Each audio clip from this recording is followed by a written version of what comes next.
আজকের ভিডিওটিতে উপগ্রহ চিত্র এবং ডিজিটাল এলিভেশন মডেল থেকে প্লাবিত এলাকা চিহ্নিতকরণ ও মানচিত্র প্রস্তুতি সম্পর্কে আলোচনা করব।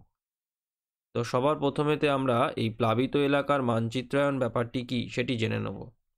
তো প্লাবিত এলাকার মানচিত্রায়নের বলতে যেটা বোঝায় সেটা হচ্ছে যে এই যে উপগ্রহ চিত্র এবং ডিজিটাল এলিভেশন মডেল, যেটাকে সংক্ষেপে ডেম বলা হয়, ব্যবহার করে বন্যাপ্রবণ এলাকা চিহ্নিতকরণ এবং তার মানচিত্র প্রস্তুতির এই যে পুরো ব্যাপারটাকেই কিন্তু প্লাবিত এলাকার মানচিত্রায়ন বলা হয়ে থাকে।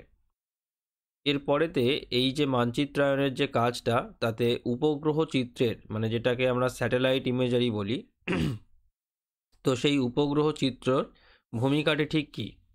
তো দেখো, তিনটে খুব গুরুত্বপূর্ণ ভূমিকা আছে যে কারণেতে এই মানচিত্রায়নের জন্য উপগ্রহ চিত্রকে ব্যবহার করা হয়। তো প্রথমটি হচ্ছে, দেখো যে এগুলি নিয়মিত এবং বিস্তৃত এলাকার তথ্য সরবরাহ করে থাকে, অর্থাৎ যে স্যাটেলাইটের গুলোর মাধ্যমেতে এই উপগ্রহ চিত্রগুলিকে তোলা হয় সেগুলো পৃথিবীর একটি বিস্তৃত এলাকার চিত্রকে আমাদের সামনে তুলে ধরে। এবং যেহেতু স্যাটেলাইটগুলো পৃথিবীর চারিদিকে চারপাশে যেহেতু প্রতিনিয়ত ঘুরছে এবং ছবি তুলছে, সেই জন্যে এই তথ্যগুলো মানে এই ছবিগুলো থেকে যে তথ্যগুলো পাওয়া যায় সেগুলো নিয়মিত হয়ে থাকে। তো এটা একটা বড় সুবিধা। তারপরে বিভিন্ন বর্ণালীগত ব্যান্ড ব্যবহার করে, যা জল এবং ভূমি পৃথক করতে সাহায্য করে। অর্থাৎ যখন এই যে উপগ্রহ যেগুলো রয়েছে এইগুলোতে যখন চিত্রগুলো যখন তোলা হয়, তখন বর্ণালীর মানে যে আমাদের যে বর্ণালী আছে, আলোর যে বর্ণালী, সেই বর্ণালীর বিভিন্ন ব্যান্ডকে ব্যবহার করে এই ছবিগুলোকে তোলা হয়। যে কারণে বন্যা প্লাবিত এলাকাতে খুব স্বাভাবিকভাবেই জল এবং ভূমি কে আলাদা করতে পারা যায়। কারণ জল মানে বন্যা প্লাবিত এলাকা মানেই সেই জায়গাটা সম্পূর্ণ জলে ডুবে থাকবে। তো যে কারণেতে সেখান থেকে মানে ভূমিকে বা আলাদা করে চিনতে গেলে মানে চেনার জন্য এই উপগ্রহ চিত্রগুলো খুব কাজে লাগে। তো এই উপগ্রহ চিত্রগুলোর মাধ্যমেতে কিন্তু খুব সহজেই এই জল এবং ভূমিকে মানে বন্যা প্লাবিত এলাকার আলাদা করা যায়। তার কারণটাই হচ্ছে যে এই বর্ণালীর বিভিন্ন ব্যান্ড ব্যবহার করে এই ছবিগুলো যেহেতু তোলা হয় সেই কারণে। আরেকটি যেটা ভূমিকা আছে বা একটা বড় সুবিধা বলতে পারো, সেটা হচ্ছে যে মেঘাচ্ছন্ন অবস্থায়ও তথ্য সরবরাহ করতে পারে। অর্থাৎ আকাশ যখন মেঘে ঢাকা থাকে তখনও কিন্তু উপগ্রহ মাধ্যমেতে এই চিত্রগুলোকে তুলতে পারা যায়, যেটাও এটা একটা বড় সুবিধা। তো যে কারণেতে এই বন্যা প্লাবিত এলাকার মানচিত্র তৈরিতে এই উপগ্রহ চিত্রকে খুব মানে ব্যবহার করা হয়ে থাকে। এরপরেতে যেটা আমরা জানবো সেটা হচ্ছে যে এই যে বন্যা মানচিত্র মানে বন্যাপ্রবণ এলাকার মানচিত্র প্রস্তুতিতে কি ধরনের উপগ্রহ ব্যবহার করা হয়, অর্থাৎ এখানেতে কোন কোন উপগ্রহের চিত্রগুলোকে আমরা ব্যবহার করি। তো দেখো, এখানেতে বিভিন্ন যে চারটে আছে এই চারটে হচ্ছে প্রধান। তো প্রথমে দেখো রয়েছে ল্যান্ডস্যাট উপগ্রহের দ্বারা যে চিত্রগুলো তোলা হয় সেইগুলো ল্যান্ডস্যাট সেন্টিনেল সিরিজের উপগ্রহ। তারপরে মডিস মানে moderate resolution imaging spectro radiometer, এই যে পুরোর যে কথাটা, এই যে উপগ্রহের যে সিরিজ যেগুলো রয়েছে এইগুলো, এবং আমাদের ভারতবর্ষেরও এই যে আইআরএস বা ইন্ডিয়ান রিমোট সেন্সিং স্যাটেলাইট এর মাধ্যমেতে যে উপগ্রহ চিত্রগুলো তোলা হয় সেগুলো, মানে বিভিন্ন রকমের উপগ্রহ চিত্রকে কিন্তু এই মানচিত্রায়নের জন্য ব্যবহার করা হয়ে থাকে। যে ক্ষেত্রে যেটা কাজে লাগে বা যেটা সব থেকে বেশি গ্রহণযোগ্য, তো সেই উপগ্রহ চিত্রগুলোকে ব্যবহার করা হয়। তো মূলত এই চারটে প্রধান উপগ্রহ এই বন্যা মানচিত্র প্রস্তুত করার জন্য ব্যবহার করা হয়ে থাকে, মানে এই উপগ্রহের চিত্রগুলোকেই ব্যবহার করা হয়ে থাকে। এরপরেতে যেটা জানবো সেটা হচ্ছে যে উপগ্রহ চিত্র ব্যবহার করে বন্যা মানচিত্র প্রস্তুতির যে ধাপগুলো আছে, মানে কি কি স্টেপ ফলো করে এই মানচিত্রগুলো প্রস্তুত করা যায়, তো সেটা আমরা একটু সংক্ষেপে জেনে নেব।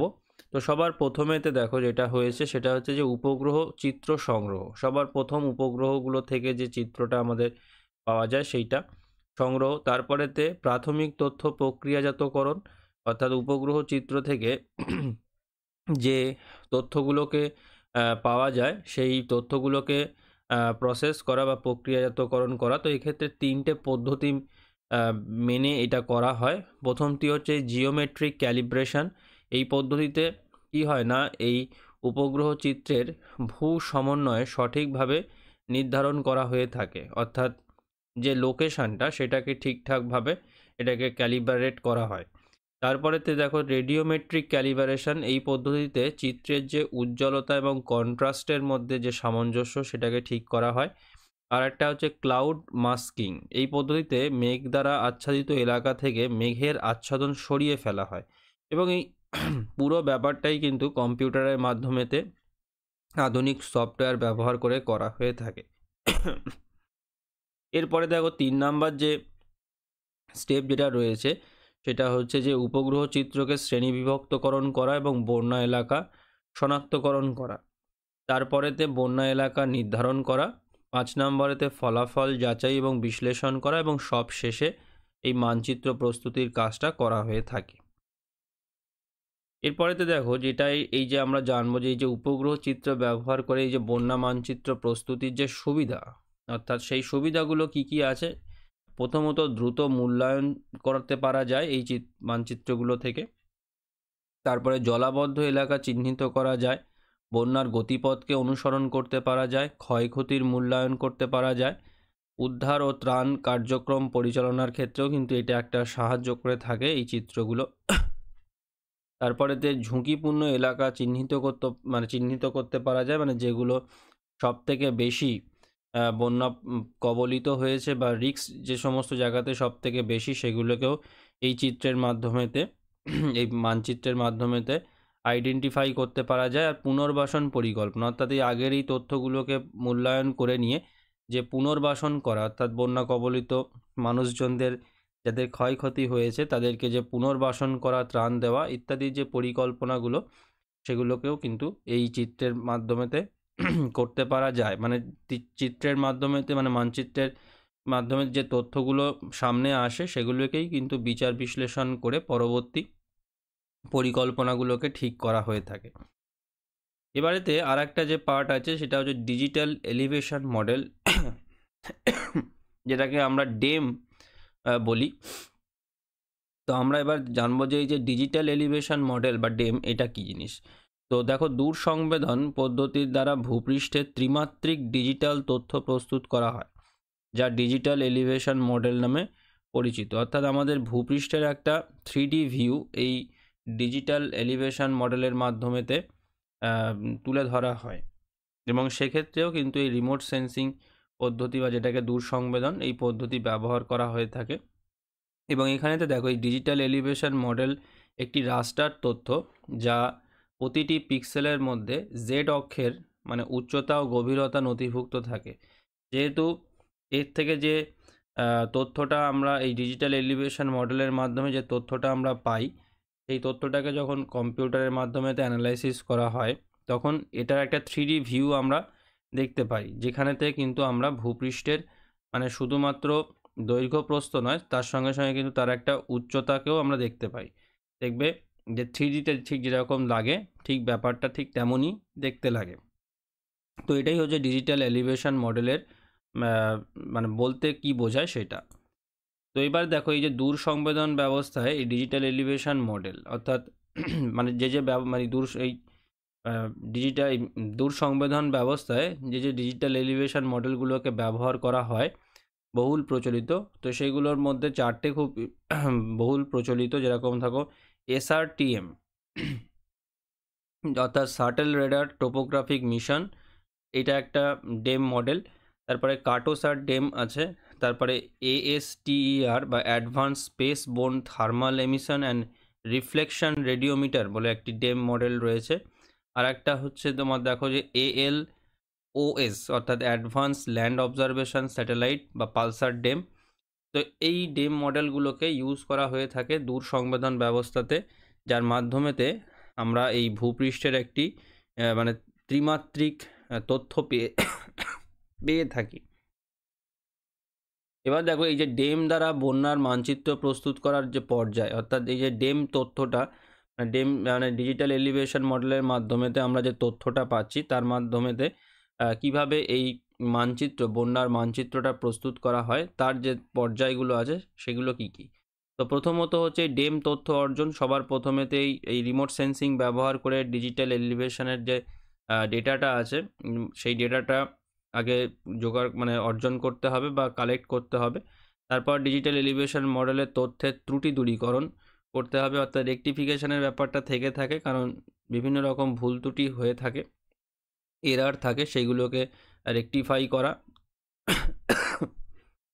তারপর জলপ্রবাহের দিক ও সঞ্চয়ের পরিমাণ নির্ধারণ, তারপর অববাহিকার সীমানা নির্ধারণ, তারপরে যে রয়েছে বন্যার পরিমাণ এবং পরিসংখ্যান অনুমান করা, তারপর বন্যা বিপদের মানচিত্র প্রস্তুত করা, এবং সবার শেষে যাচাই এবং পরিমার্জন করা। তো এই কতগুলো, এই 7টা খুব গুরুত্বপূর্ণ স্টেপস রয়েছে, যেগুলোর মাধ্যমেতে এই ডেম তথ্যের মাধ্যমেতে এই বন্যা কবলিত অঞ্চলের মানচিত্রকে প্রস্তুত করা হয়ে থাকে। এবারেতে দেখো যে বন্যা ব্যবস্থাপনায় মানচিত্রায়নের ভূমিকা, অর্থাৎ এই যে উপগ্রহ চিত্র এবং ডিজিটাল এলিভেশন মডেলে দুটোকে কম্বাইন করে যে মানচিত্র প্রস্তুত করা হয়, সেইটা এই বন্যার মানে ফ্লাড ম্যানেজমেন্ট বা বন্যার ব্যবস্থাপনায় কি ভূমিকা নিয়ে থাকে। তো 3টে খুব গুরুত্বপূর্ণ ভূমিকা রয়েছে। দেখো যে জরুরি ব্যবস্থাপনা, উদ্ধার কার্যক্রমের পরিকল্পনা, তো এটা করতে পারা যায় এই মানচিত্র দেখে। তার সঙ্গে সঙ্গে কৃষি অবকাঠামো বা পরিকাঠামো এবং জনজীবনের ক্ষতি কমানোর জন্য প্রয়োজনীয় ব্যবস্থা নেওয়া যায়। তার সঙ্গে সঙ্গে জলবায়ু পরিবর্তনের প্রভাব বিশ্লেষণ ও ভবিষ্যৎ পরিকল্পনা করতে পারা যায়, অর্থাৎ আগের মানচিত্র এবং বর্তমানের মানচিত্রকে মূল্যায়ন করে আগামী দিনের ভবিষ্যতের জন্য কিন্তু একটা পরিকল্পনা করা হয়ে থাকে। তো এই সুবিধাগুলো বা রয়েছে, যেগুলো একটি গুরুত্বপূর্ণ ভূমিকা পালন করে থাকে। এবার সব শেষে যেটা আমরা যেটা শেষ করব বা সেটা হচ্ছে যে স্যাটেলাইট ইমেজ বা এই যে উপগ্রহ চিত্র এবং ডেম অর্থাৎ ডিজিটাল এলিভেশন মডেলের মাধ্যমেতে এই যে প্লাবিত বা বন্যা কবলিত এলাকা চিহ্নিত করা কিন্তু খুব সহজ, এবং সেটা যথেষ্ট নির্ভুলভাবে চিহ্নিত করতে পারা যায়। আর এটি বন্যা ব্যবস্থাপনা, ক্ষয়ক্ষতি হ্রাস এবং পরিকল্পনার জন্য কিন্তু একটি গুরুত্বপূর্ণ হাতিয়ার। তো যে কারণেতে এই দুটো পদ্ধতি এখন বহুল ব্যবহৃত হয় এই বন্যা কবলিত এলাকার মানচিত্র তৈরির জন্য। তো আজকের ভিডিওটি আমি এখানেতেই শেষ করলাম। সবাই ভালো থেকো। Thank you.